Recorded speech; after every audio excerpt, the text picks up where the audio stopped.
Disappear Hole by Slime Beast.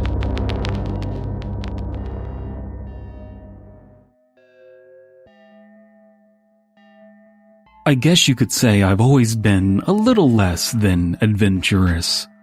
Growing up, I didn't take many risks at all. I only played in the backyard because I knew a car could swerve off the road at any time. And I only played Little League for a week since the ball was getting dangerously close to my head. That's why I didn't really want to go with Tyler and Kieran that day. Tyler wasn't so much a friend as he was a reoccurring problem. I told him about the cigarettes my dad kept in the basement, ones he intended to sell out of state for a higher price. The next day, there was Ty and two of his friends. They asked if my parents were home and then helped themselves to a carton from the back of the boxes. I don't know if he considered me his friend, but it felt more like he was refusing to leave me alone. Kieran was a different case altogether. He was more on the meek side like myself, but he had the put-on facade of a tough kid. We'd play Battletoads all weekend, and then he'd brag about how he'd been breaking into construction sites and setting fires the next day at school. They were both trouble, but in different dosages. That lie, by the way, was what brought us to the disappear hole. Tyler had finally called out Kieran on his bullshit one day, and Kieran was forced into an agreement. He'd swore he'd bring Tyler to one of his dangerous hideouts to prove he wasn't all talk. I spent the rest of that school day wondering how Kieran would get out of his promise. He could fake sick or simply not show up at the agreed-upon meeting place. Either way, I never expected to actually go anywhere dangerous that evening. "You're here! I didn't think you had any nuts!" Tyler called out as Kieran biked toward us in the distance. We could barely make him out due to the setting sun and the dirt his wheels were kicking up. "I got plenty of nuts," Kieran called back, his voice cracking from the obvious nervousness. Tyler shot me a look and rolled his eyes, though I didn't get it. "Well, where is it?" Tyler demanded as Kieran let his bike fall to the ground as if he didn't care about it. "Take a chill pill. It's right around here, somewhere." Kieran dusted off his pants leg and strolled up to us as casually as he could manage, and then swallowed hard. This way, Kieran turned on his heels, and just as casually, he strode off into the tall grass. "Watch out for ticks," I cautioned, echoing my mother. "Pull up your socks over your cuffs or you'll get Lyme's disease." We walked for what seemed like forever, at least to a child. Kieran led us up hills and then back down. He walked around a tree in a couple of circles, then back the other way he came. We stepped through a creek and pushed through a few red berry plants. "You're taking us in circles," Tyler finally laughed. "I knew you were full of it." "I'm not full of anything," Kieran snapped back without even turning around. "I'm confusing you so you can't find my hideout again." "Yeah, right," I chimed in, slowly turning against him. Finally, Kieran stopped dead in his tracks. The move was so sudden and unexpected that Tyler pushed into him and nearly fell into a thorn bush. "This is it!" Kieran cheered, his nasal voice cutting through the otherwise silent darkness. We had come to a small dirt clearing, encircling a squarish cement structure. It was essentially a dirty, chipped, and peeling white cube that stood no taller than we did. "You got lucky," Tyler snorted. It seemed clear to us that we had simply been led around until our leader found something, anything, that would conform to his story. "What is this, even?" I walked towards the thing and circled it. There was no openings in any of its four sides, certainly nothing that could be called a door. The crudeness of this thing seemed more like a platform for something else, not really anything important in and of itself. Still, Kieran refused to be deterred. "I come here lots. I sit here, and this is my battle fort. It used to be part of a house, but then I burned the rest of it down, and no one ever found out."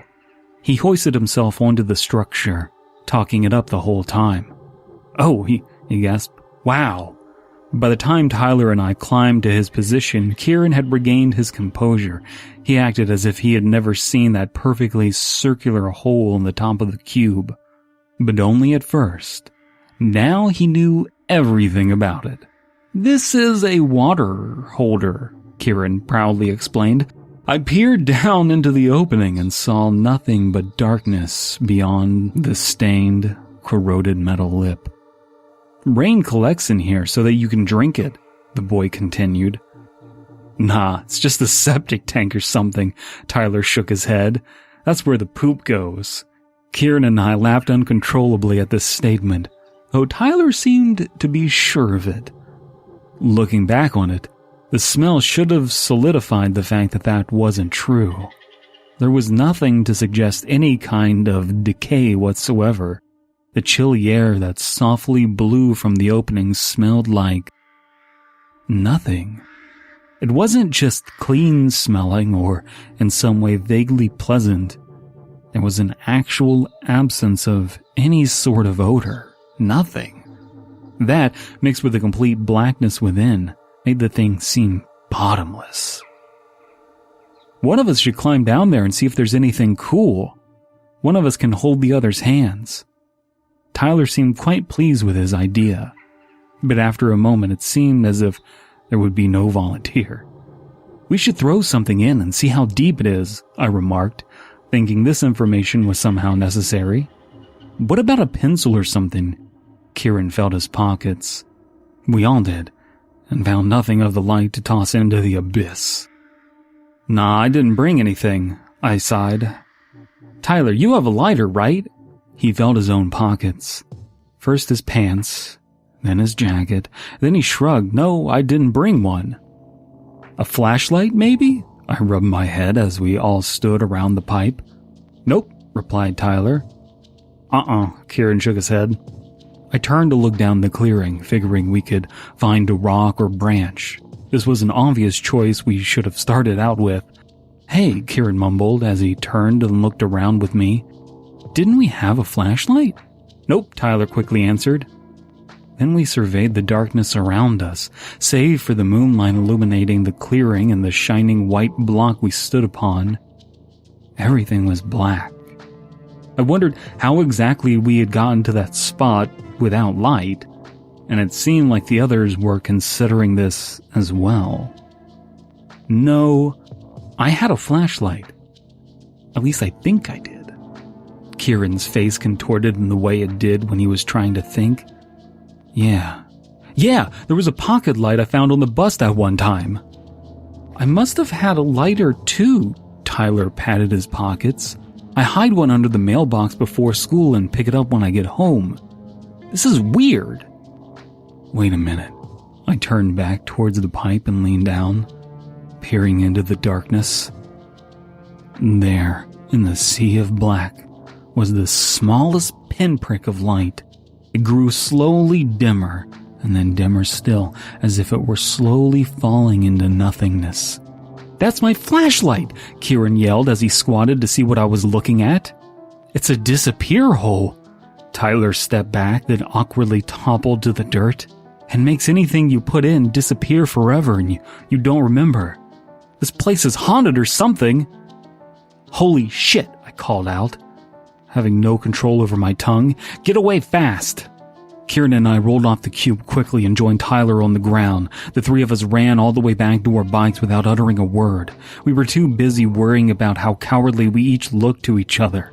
It wasn't until we reached our meeting place that Kieran finally broke the silence, his voice trembling and choked by breathlessness.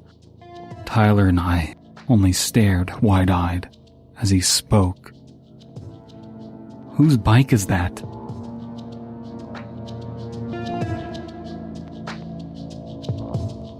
Disappear Hole was written by Slime Beast. Narration by Dead Palette. Editing, mastering, and original music by Abysme. Comprehensive links below. YouTube.com/Creepypasta is a collaborative channel. Please subscribe if you want to follow our content. If you want to support the channel, please consider liking, commenting, and sharing this video with like-minded members of the community.